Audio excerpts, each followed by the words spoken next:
අයිබෝන් වාසනාවන්ත දවසක්. අද 2025 දෙසැම්බර් මාසේ අන්තිම පෝය.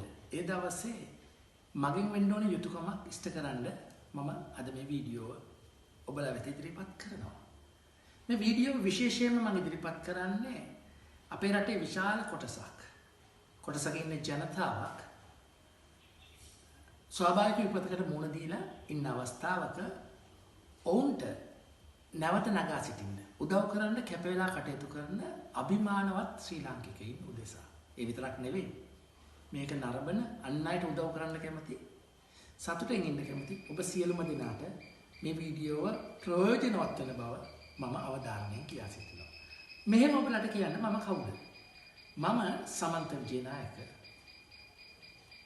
ශ්‍රී ලංකාවේ පරිසරය ආරක්ෂා කරන්න පිටවල තියෙන ප්‍රධානම ආයතනය. ඵලදායීතාවෙන් අංකයකට පැමිණි ආයතන ප්‍රධානීය වශයෙන් කටයුතු කරනවා. ඒ විතරක් නෙවෙයි වසර 10කට වැඩි කාලයක් මිනිසුගේ ජීවිත නගා සිටවන්න පුහුණු උපදේශකවරයෙක්, ඒ වගේම මනෝපදේශකවරයෙක් වශයෙන් කටයුතු කරනවා. ඒ විතරක් නෙවෙයි ලංකාවේ රාජ්‍ය නිලධාරීන්ගේ ආකල්ප සංවර්ධනයට ආර්ථික කළමනාකරණයට නොමිලේ පුහුණු වැඩසටහන් කරන එකම උපදේශකවරයා වෙන්නේ මම.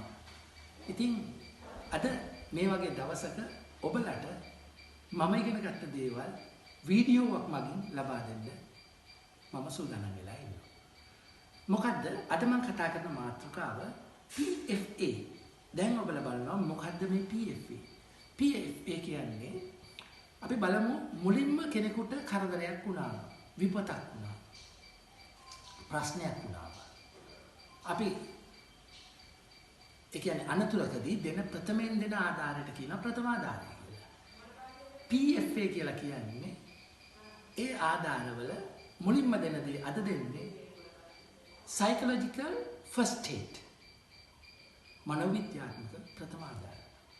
මම දන්නවා අපේ රටේ හැමෝම උදව් කරන්න හරිම කැමති. මිනිස්සුන්ට නගා සිටවන්න උදව් කරන්න බොහොම කැමැත්තෙන් ඉන්න ජනතාවක් තමයි ශ්‍රී ලාංකීය ජනතාව. හැබැයි සමහරු කියනවා අපි උදව් කරන්න කැමති නමුත් අපටත් නෑනේ. එහෙමත් කියන පිරිසක් ඉන්නවා. හැබැයි ඔබලා හැමෝටම පුළුවන් අන් අයට උදව් කරන්න. මේ දේ ඔබ තුල තියෙන දෙයක්, ඒ වගේම අන් අය තුල තියෙන දෙයක් නගා සිටවන්න දෙන දෙයක්. ඔබලට තාම පැහැදිලි නෑ.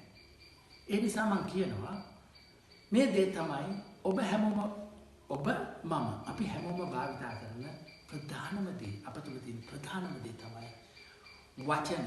එහෙම නැත්නම් ඉංග්‍රීසියෙන් කියනවා words. මේ වචන වලට පුළුවන් කෙනෙක් නගා සිටවන්නත් පුළුවන්, කෙනෙක් වටහන්නත් පුළුවන්. ඒ නිසා තමයි මේ වචන වලට ඉංග්‍රීසි භාෂාවෙන් කියන්නේ words, WORDS. ඒ S අකුර ඉස්සරහට දැම්මම SWORD sword කියලා කියන්නේ. sword කියන්නේ කඩුව. ඒ කියන්නේ ජීවිතයක් නගා සිටවන්න පුළුවන් වචන වලට මේ අනිත් පැත්ත දැම්මොත් කඩුවට ජීවිතයක් නැති කරන්න පුළුවන්. ඉතින් මේ මිනිස්සුන්ට මේ කරදරයක් ස්වාභාවික විපතකට මුහුණ දීලා ඉන්න අයට ශක්තියක් දෙන්න ඔබ තුල තියෙන මේ වචන පාවිච්චිය තුලින් ඔබට පුළුවන්. ඇයි මම එහෙම කියන්නේ?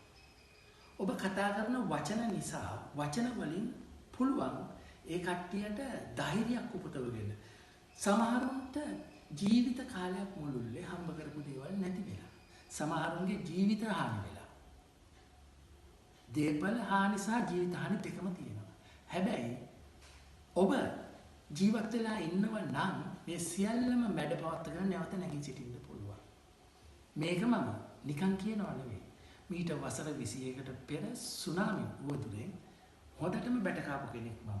ඉන්න ප්‍රදේශය වෙනස් කරලා නැවත නැගී සිටලා මිනිස්සුන්ගේ ජීවිත වෙනස් කරන්න දැන් කටයුතු කරගෙන යනවා. ඉතින් මම ඔබලට මතක් කර සිටිනවා ඔබලා මේකට මනෝවිද්‍යාව දැන සිටිය යුතු නෑ. ඔබලට කරන්න තියෙන්නේ අනේකාට ශක්තියක් දෙන ශක්ති වචන පාවිච්චි කරන්න. මේ වචන ඔබට මේ වචන භාවිතා කිරීම තුළින් ඔබ ධනාත්මක වචන පාවිච්චි කරොත් නිතරම ඔබට ආකර්ෂණය වෙන්නේ ධනාත්මක ශක්තිය.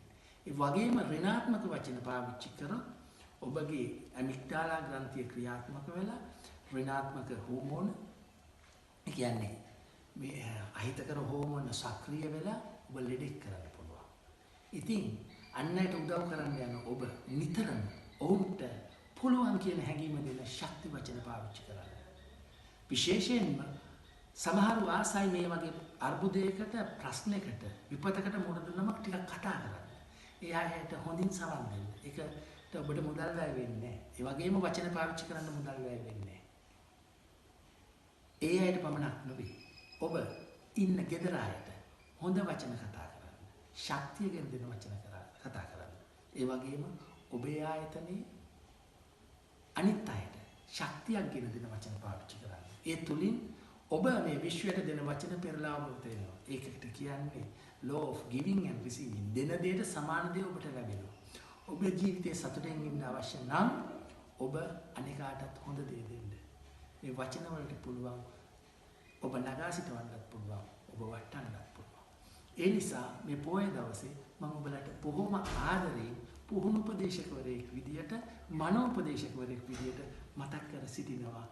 ඔබ විශේෂයෙන්ම මේ අර්බුදයට මුහුණ පාලා තියෙන කට්ටිය හම්බ වෙන්න ගියාම ඔවුන්ට නැගී සිටින්න උදව් වෙන වචන පාවිච්චි කරන්න.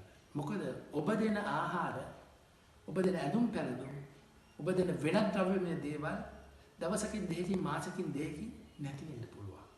හැබැයි ඔබ කියන කාරුණික වචන, ශක්ති වචන ඔවුන්ගේ ජීවිතේ පුරාම ඔවුන්ගේ මනසේ තැන්පත් වෙන්න පුළුවන්.